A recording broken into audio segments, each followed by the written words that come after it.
Hi friends, welcome back to my channel Keerthi's kitchen and hacks. ఈరోజు మనం ఎంతో tasty కొబ్బరి క్యాబేజీ చట్నీ ఎలా తయారు చేసుకోవాలో చూద్దాం. ముందుగా దానికి కావాల్సినవి, ఇప్పుడు మనం చట్నీ కోసం క్యాబేజీలో ఒక హాఫ్ తీసుకుని ఇప్పుడు చట్నీ చేద్దాం.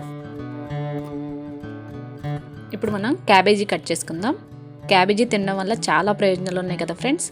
కాకపోతే చాలామంది క్యాబేజీ స్మెల్కి అది చాలామంది తినరు. క్యాబేజీ ఇప్పుడు ముక్కలుగా కట్ చేసుకుందాం.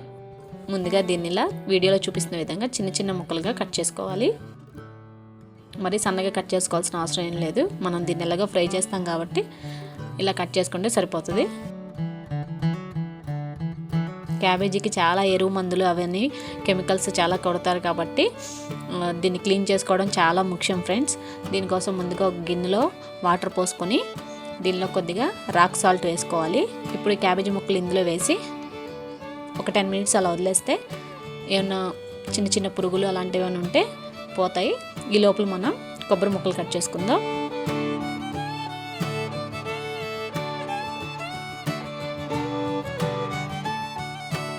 కొబ్బరి మరీ ఎక్కువ వేయాల్సిన అవసరం లేదు, చాలా కొద్దిగా అంటే కొద్దిగా చాలు. క్యాబేజీ కర్రీ చాలామంది తినడానికి ఇష్టపడరు కదా, దానివల్ల స్మెల్ నచ్చక ఇలా చట్నీ రూపంలో తింటే చాలా బాగుంటుంది.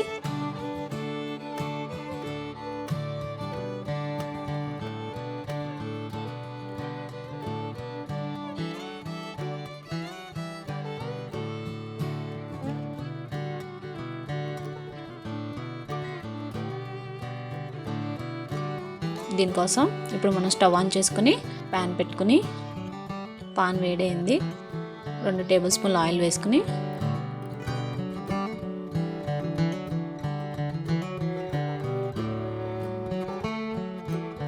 కారానికి తగినన్ని పచ్చిమిర్చి ఇలా ముక్కలు చేసి వేసుకుంటే ఏంటంటే అవి పేలి మన మీద పడకుండా ఉంటాయి. అందుకని ఇలా విరగదీసి వేసుకోవాలి.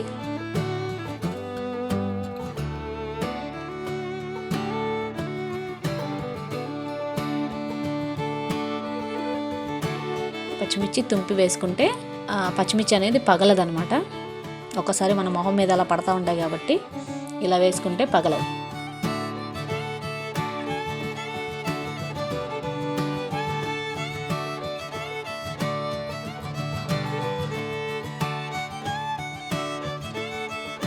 బాగా ఫ్రై అయ్యాక ఒక బౌల్లోకి తీసుకుందాం. చూసారు కదా, బాగా ఫ్రై అయిపోయాయి. ఇప్పుడు అదే బండిలో మనం ముందుగా క్లీన్ చేసి పెట్టుకున్న క్యాబేజీ కూడా వేసి ఫ్రై చేసుకోవాలి. పచ్చివాసన పోయే వరకు ఫ్రై చేసుకుందాం.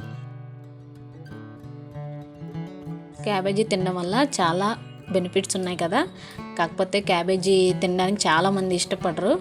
ఈ క్యాబేజీ తినడం వల్ల బ్లడ్ ప్యూరిఫై బాగుంటుంది. అలాగే బీపీ లెవెల్స్, షుగర్ లెవెల్స్ కూడా చాలా వరకు కంట్రోల్లో ఉంటాయి.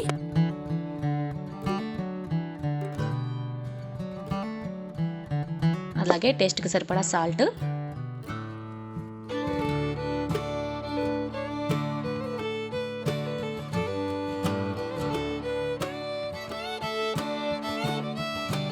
చూసారు కదా, మన క్యాబేజీ ఫ్రై అయిపోయింది, మగ్గిపోయింది.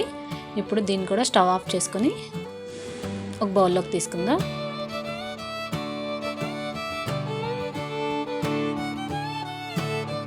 అదే పాన్లో 2 టేబుల్ స్పూన్లు ఆయిల్ వేసుకుని కొబ్బరి కూడా ఫ్రై చేసుకుందాం. కొబ్బరి ఊరినే లైట్గా ఇలా ఫ్రై చేస్తే సరిపోతుంది.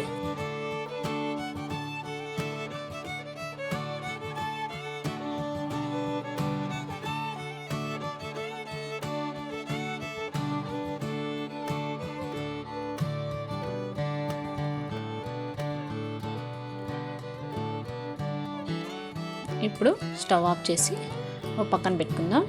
ఇప్పుడు మిక్సీ జార్లో మనం ముందుగా ఫ్రై చేసి పెట్టుకున్న పచ్చిమిర్చి,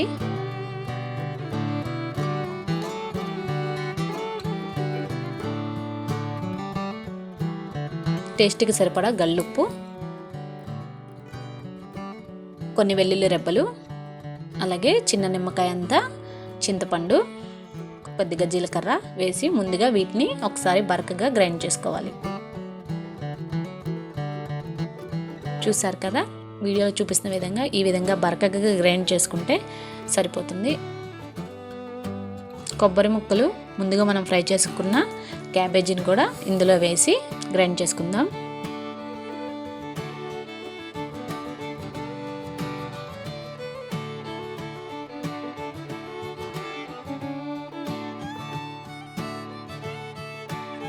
చూసారు కదా, మన చట్నీ రెడీ అయింది. ఇప్పుడు మనం దీన్ని పోపు పెట్టుకుందాం.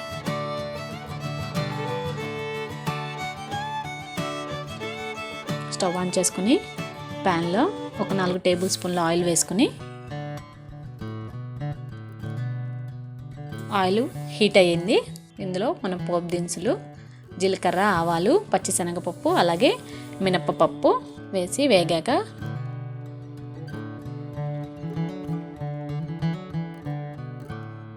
ఒక 4-3 ఎండుమిర్చి,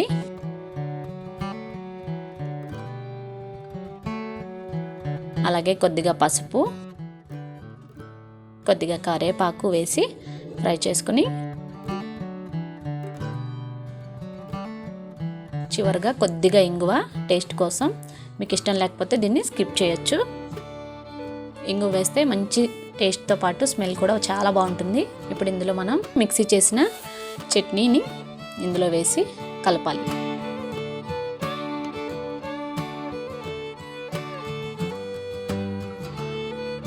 ఈ విధంగా కలిపి ఒక 1 మినిట్ తర్వాత స్టవ్ ఆఫ్ చేసేయాలి.